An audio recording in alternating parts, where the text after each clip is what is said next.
Welcome to the fourth video in our series of quilts and projects using 5-inch squares or charm packs. This pattern is called 2 charm packs plus 1 yard. It's from the Moto website. We will leave a link in the description below for the pattern. I started by picking out a fabric that I've been saving for a special project. This is a fabric by Zen Chic. I've been saving it for far too long and it's time to do something with it. The 1 yard of fabric will be used for these large rectangles in the quilt. I'm going to pull out the charm packs I have that are from the same brand, the Zen Chic brand. The pattern calls for 2 charm packs or 80 squares that are 5-inch by 5-inch. I'm actually going to pull the squares, the 80 squares that I need, from 3 different charm packs because I want to eliminate the light ones. So I want to use all the dark ones that are in the charm packs. I pulled ones that coordinated with the fabric that I had. So the one charm pack has a lot of green and yellow and blue. The middle one has a lot of black, and then the bottom one, called bluish, has a lot of blue. So the darks in all 3 of these charm packs will work for this project. While I was digging for the first piece of fabric, I found this piece, and I have 2 yards of this one. So I'm going to make a second sample using 2 yards of fabric and 4 charm packs. Because this fabric is kind of wild and crazy, and I just absolutely love it, I decided the squares needed to be the part that calms it down just a little bit. So I'm going to use solids and batiks that don't have a lot of pattern to them. I like making more than one sample out of a pattern just to see the differences in how a fabric can change the look of it. I started with 56 charm packs. I'm using 7 for this video, so I still have 49 charm packs left to use. There'll be plenty more videos. The first thing I'm going to do is open up the charm packs and figure out which of the charms I want to use for this quilt top. I'm going to pull out all the brighter color ones and leave the background looking fabrics for another project. This is one of my favorite patterns to use from their website because it starts with a favorite piece of fabric and you build it from there. It just takes 2 charm packs. So you can find a designer that you like, buy a yard of their fabric and 2 of their charm packs, and you have an instant quilt top. You can also pick out a yard of fabric that you like from your stash and then pick out 7 or 8 fat quarters, cut those fat quarters into 5-inch squares, and then you'll have plenty of pieces to use for your quilt. Both of the big pieces of fabric for the quilts in this video have been in my box labeled "Saving it for something special" for far too long. I'm trying to be better about using my pretty fabric in a more timely fashion. Since I'm using 3 charm packs instead of 2 for this one, I'm going to have some leftover light pieces that I will use in future projects. I'm just going to stick them in my bucket that has all my leftover 5-inch squares. For my second sample, I'm using 2 yards of this bright fabric and 4 charm packs. I'll need 160 squares, so I'll need to remove about 8 of these pieces. I'm going to pick out the lightest pieces that would be most jarring in the quilt. When I'm sewing it together, if I feel like some of these are still too light, I can always look through my spare 5-inch square bucket to find pieces that would work.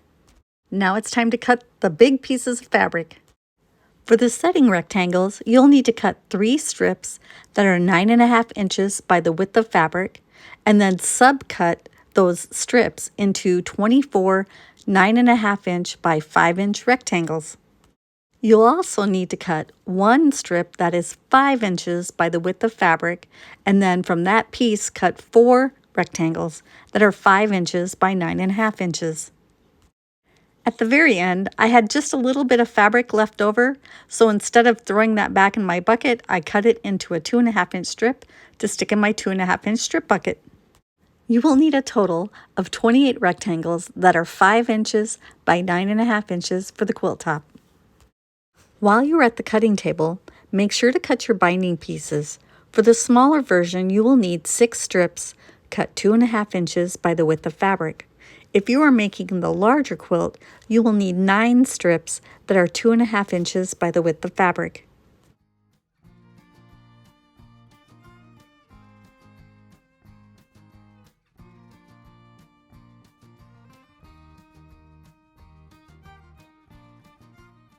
For the larger quilt top, you need to cut 7 strips that are 9.5 inches by the width of fabric. You will subcut all of those into 55 rectangles, 5 inches by 9.5 inches. Now that the cutting is done, it's time to start sewing. Use 1/4 inch seam allowances throughout. The first part of the sewing is quite easy. You just pick up 2 charms and sew them together. I didn't put too much thought into this part. I just tried not to sew the light colors together. When I got down to the last 20 squares or so, I planned the last sets so that I didn't end up sewing 2 of the same fabric to each other. This is what I like to call mindless sewing. It's just something you can do without having to think too hard. You will need 37 sets of 2, which when you do the math is actually only 74 squares, so you will have 6 squares left over.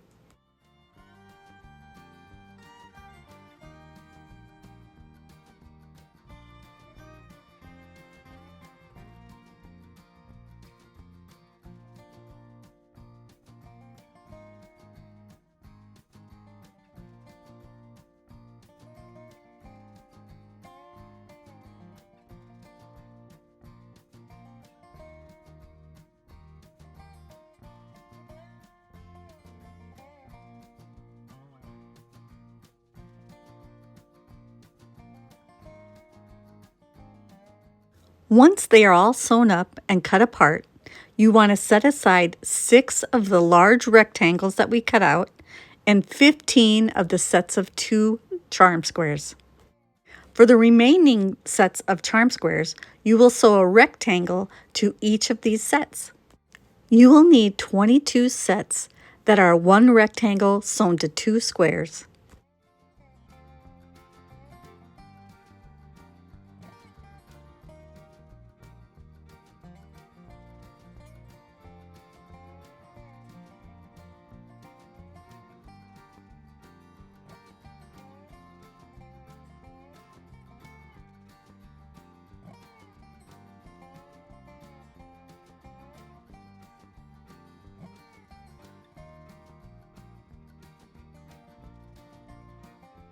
You will take these 22 sets that have a rectangle and 2 squares and sew 11 sets that have 2 rectangles and 4 squares, and it alternates rectangle, squares, rectangle, squares.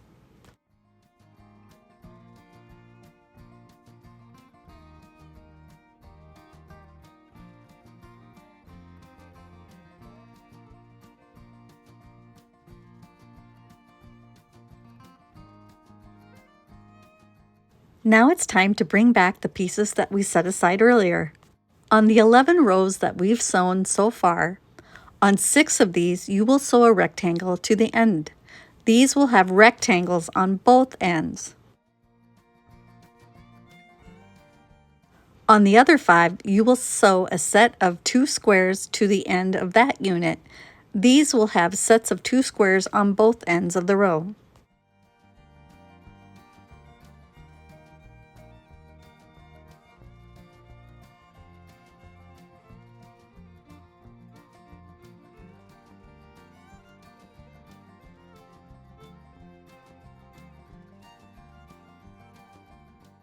From the remaining 10 sets of 2 squares, sew 2 rows that have 10 squares each. I started by making 4 sets of 4 squares, then 2 sets of 8 squares, and then adding a set of squares to those last 2 rows to get a total of 10 squares per row.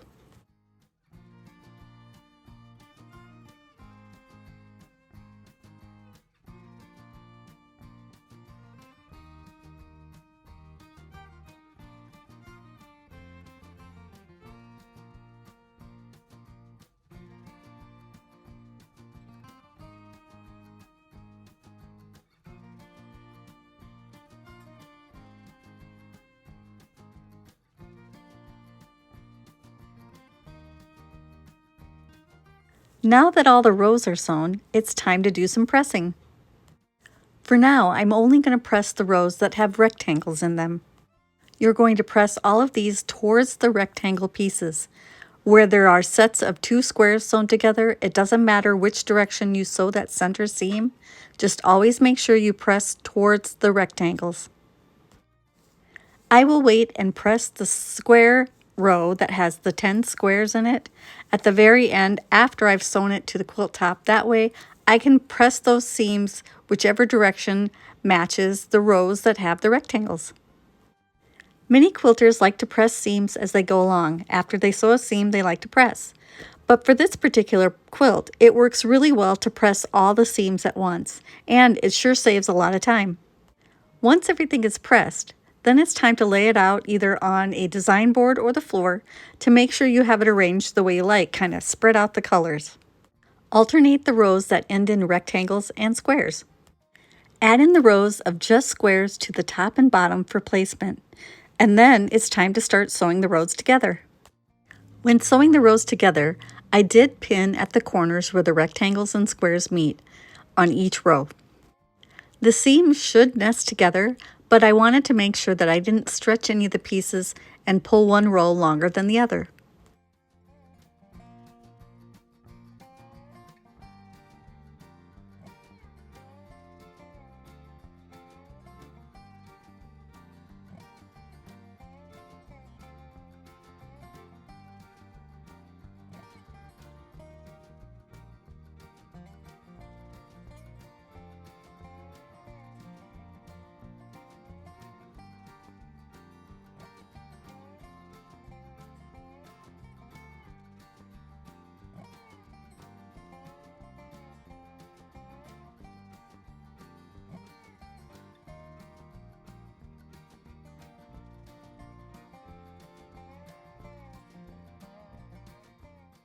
For this part, I did press after adding each row together. First, I pressed the seam flat just to make sure everything is nice and flat, and then I would open it up and press to one direction. Pressing the rows as you go and pinning each row made it go together quite easily.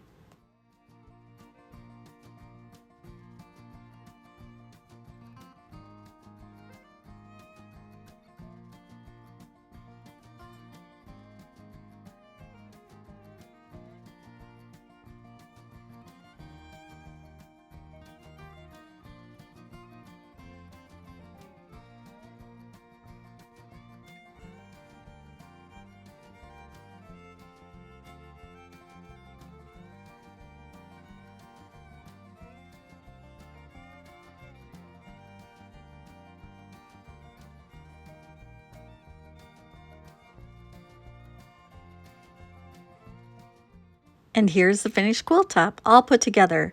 I pieced a backing and then I quilted it on my long arm quilting machine.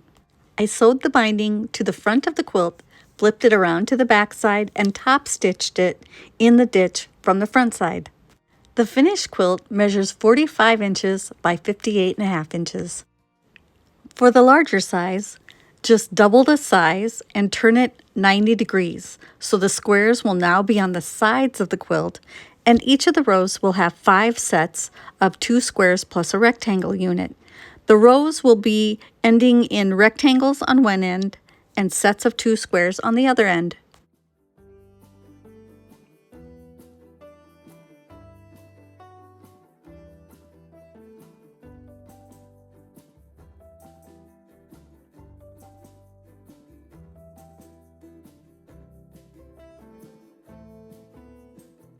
When I have a quilt top that doesn't have a border, I will usually sew a line of stitching 1/8 inch from the edge all the way around the quilt top.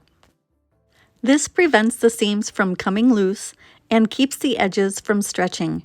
It makes it much easier to put on the quilting frame for machine quilting. It would be easy to make either of these sizes a little bit bigger by just adding a border or borders. This larger quilt ended up with a size of 58.5 by 90.5 inches. I picked out a nice bright fabric for the backing, pieced it together, and then used my long arm quilting machine to quilt this in a kind of swirly circle pattern. I sewed the binding to the back side of the quilt, flipped it around to the front, and then top stitched it into place. I picked a nice bold stripe for the binding. I thought it added a lot to the edge of the quilt. I really love how both of these quilts turned out. If you follow the pattern directions, the rectangles on the quilt go from side to side and lay like bricks. The quilting pattern I used is a basic stipple pattern, and I quilted it in a light blue thread. For the backing and binding for this quilt, I picked fabrics by the same designer as the fabrics that are on the front, and I love this bold design on the back. It really stands out. The rectangles on the large quilt, the one that I doubled the size, they go up and down or vertical instead of horizontal like the original quilt. The quilting pattern on this one is swirls, and I used a bright variegated thread to quilt it. I used a really busy fabric for the back. It's multicolored dots on a white background, and I really love the way it looks. It makes the quilting from the backside really stand out. We hope that you will remember to hit the like button, leave a comment for us, share with your quilting friends, and subscribe. Thanks for watching, and happy quilting!